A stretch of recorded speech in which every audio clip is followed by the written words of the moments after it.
Assalamualaikum warahmatullahi wabarakatuh.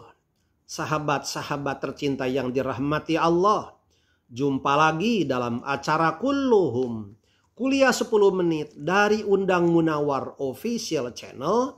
Mudah-mudahan bermanfaat bagi kita semua.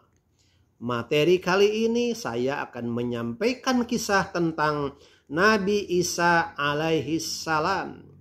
Nabi Isa binti Maryam. Siti Maryam adalah ibunda dari Nabi Isa. Dan kehamilan Siti Maryam tanpa sentuhan seorang laki-laki. Dapat diikuti kisahnya dalam Al-Quran surat Maryam mulai ayat 16 sampai ayat 21. A'udzubillahi minasyaitonirrajim. Wadhkur fil kitabi Maryam idin tabadat min ahliha makanan syarqiyya. Dan ceritakanlah kisah Maryam yang tersebut di dalam Al-Quran ketika ia menjauhkan diri dari keluarganya ke suatu tempat di sebelah timur. Dan ceritakanlah, hai Muhammad, dalam kitab Al-Quran yang diturunkan kepadamu, kisah tentang Siti Maryam binti Imran ketika ia menjauhkan diri dari keluarganya ke suatu tempat yang berada di sebelah timur Baitul Maqdis untuk mendapatkan ketenangan dalam beribadat kepada Tuhannya. Ibnu Abbas berkata, aku paling mengetahui di antara semua makhluk Allah tentang apa sebabnya kaum Nasrani menjadikan kiblatnya ke arah timur, yaitu karena memperhatikan firman Allah Azza wa Jalla yang menerangkan bahwa Maryam menjauhkan diri dari keluarganya ke suatu tempat di sebelah timur, lalu mereka menjadikan tempat kelahiran Nabi Isa itu sebagai kiblat. Ayat ke-17. A'udzubillahi minasyaitonirrajim. Fattakhadat min dunihim hijaba fa'arsalna ilaiha ruhana fatamassala laha basharon sawiyya. Yang artinya, maka ia mengadakan tabir atau yang tabir dinding yang melindunginya dari mereka. Lalu kami mengutus roh kami Jibril kepadanya. Maka ia menjelma di hadapannya dalam bentuk manusia yang sempurna. Maka Maryam mengadakan tabir atau hijab atau dinding yang melindunginya dari pandangan keluarganya dan manusia.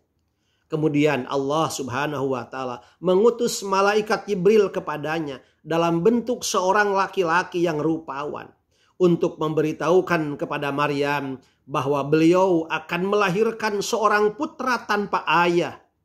Adapun hikmahnya kedatangan Jibril dalam bentuk manusia itu adalah agar supaya tidak menimbulkan ketakutan.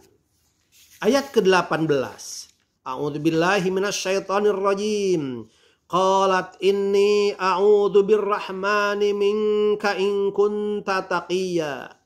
Yang artinya, Maryam berkata, sesungguhnya aku berlindung daripadamu kepada Tuhan yang Maha Pemurah jika kamu seorang yang bertakwa. Tatkala Maryam melihat ada seorang laki-laki di tempatnya yang terasing itu, beliau berlindung kepada Allah Subhanahu wa Ta'ala dari kejahatan yang mungkin timbul. Seraya ia berkata, sesungguhnya aku berlindung daripadamu kepada Tuhan yang Maha Pemurah. Jangan sekali-kali kamu mengganggu aku jika kamu bertakwa kepada Allah. Sebab setiap orang yang bertakwa itu selalu menjauhkan diri dari perbuatan maksiat. Ayat ke-19. A'udzubillahi minasyaitonirrajim. Qala innama ana rasulu rabbiki li ahabalaki ghulamang zakiyya. Yang artinya, ia Jibril berkata, sesungguhnya aku ini hanyalah seorang utusan dari Tuhanmu untuk memberimu seorang anak laki-laki yang suci. Malaikat Jibril berkata, untuk menenteramkan hati Maryam dan menghilangkan kecurigaannya, ia kemudian berkata kepada Siti Maryam, sesungguhnya aku ini hanyalah seorang utusan dari Tuhanmu untuk memberikan kepadamu seorang anak laki-laki yang suci dari segala macam noda dan celaan. Malaikat Jibril menyebutkan bahwa dia sendiri yang akan memberikan anak laki-laki itu karena ia diperintahkan oleh Allah Subhanahu wa taala untuk meniupkan roh ke dalam baju Maryam. Ayat ke-20. A'udzubillahi minasyaitonir rajim. Qalat anna yakunu li ghulamu walam yamsasni basharu walam aku baghiya.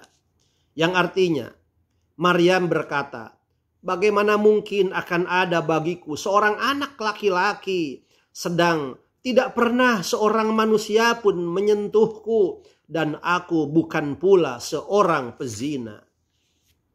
Maryam merasa sangat terkejut mendengar berita itu.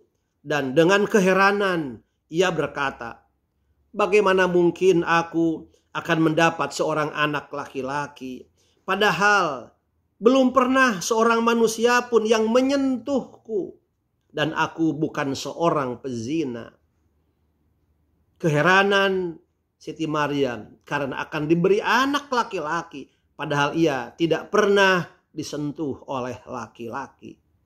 Sebagaimana biasanya, semua juga manusia mengetahui bahwa lahirnya seorang laki-laki atau seorang anak dari seorang wanita itu karena ada hubungan biologis antara laki-laki dan wanita itu.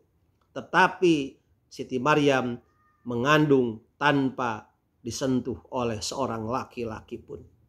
Kemudian ayat 21. A'udzubillahi minasyaitonir rajim.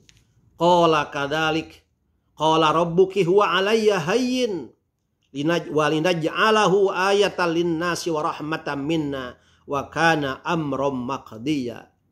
Jibril berkata, demikianlah Tuhanmu berfirman, hal itu adalah mudah bagiku dan kami berbuat demikian agar dapat kami menjadikannya sebagai suatu tanda bagi manusia dan sebagai rahmat dari kami. Dan hal itu adalah suatu perkara yang sudah diputuskan. Dalam ayat ini menceritakan bahwa Jibril menjawab, demikianlah engkau akan mendapat seorang anak laki-laki. Walaupun tidak bersuami, walaupun engkau tidak mengadakan hubungan dengan laki-laki. Karena yang demikian itu adalah kehendak Allah yang maha kuasa. Dan adalah yang demikian itu mudah baginya. Mudah bagi Allah. Dan Allah menjadikan demikian itu agar dijadikan bukti bagi manusia atas kekuasaannya. Dan sebagai rahmat dari Allah. Karena kelak anak laki-laki itu akan menjadi seorang nabi yang menyeru kepada jalan kebahagiaan dunia dan akhirat. Dan itu suatu keputusan yang telah diputuskan oleh Allah dan tidak dapat dirubah lagi. Masya Allah. Seorang wanita yang suci tanpa sentuhan laki-laki. Ia hamil atas kekuasaan Allah Subhanahu wa ta'ala. Betapa itu merupakan sebuah ujian yang berat. Berat sekali. Bagaimana fitnah yang akan terjadi mengenai keadaan Siti Maryam yang hamil. Padahal ia tidak disentuh oleh seorang laki-laki pun. Bagaimana Siti Maryam menyikapi ujian yang berat itu? Mari kita ikuti kisah selanjutnya. Dari ayat-ayat tersebut dapat disimpulkan paling tidak. Pertama, Maryam menjauhkan diri dari keluarganya ke suatu tempat di sebelah timur Baitul Maqdis untuk mencari ketenangan dalam beribadah. Yang kedua, setelah Maryam berada dalam suatu tempat yang terasing, beliau didatangi seorang malaikat yang berbentuk manusia. Yang ketiga, Maryam berlindung kepada Allah dari kejahatan yang mungkin timbul dari laki-laki yang datang ke tempatnya itu. Yang keempat, Jibril menerangkan bahwa ia adalah seorang malaikat utusan Allah untuk memberikan seorang anak laki-laki kepadanya. Dan yang kelima, Maryam mengemukakan keheranannya mengingat beliau belum pernah bersuami dan bukan pula seorang wanita tunasusila. Yang keenam, Jibril menerangkan bahwa hal itu telah menjadi keputusan Allah yang tidak dapat dirubah lagi. Dan Allah Maha Kuasa atas segala sesuatu. Idza arada syai'an ayyaqula lahu kun fayakun. Apabila Allah menghendaki sesuatu, maka cukup dengan mengatakan kun, jadilah, maka ia akan jadi. Demikianlah, mudah-mudahan kita dapat mengambil hikmah dari kejadian ini. Dan mari kita ikuti kisah selanjutnya. Bagaimana Siti Maryam menghadapi ujian yang berat ini. Wabillahi taufiq wal hidayah. Wallahul muwafiq ila aqwamit thoriq. Wassalamualaikum warahmatullahi wabarakatuh.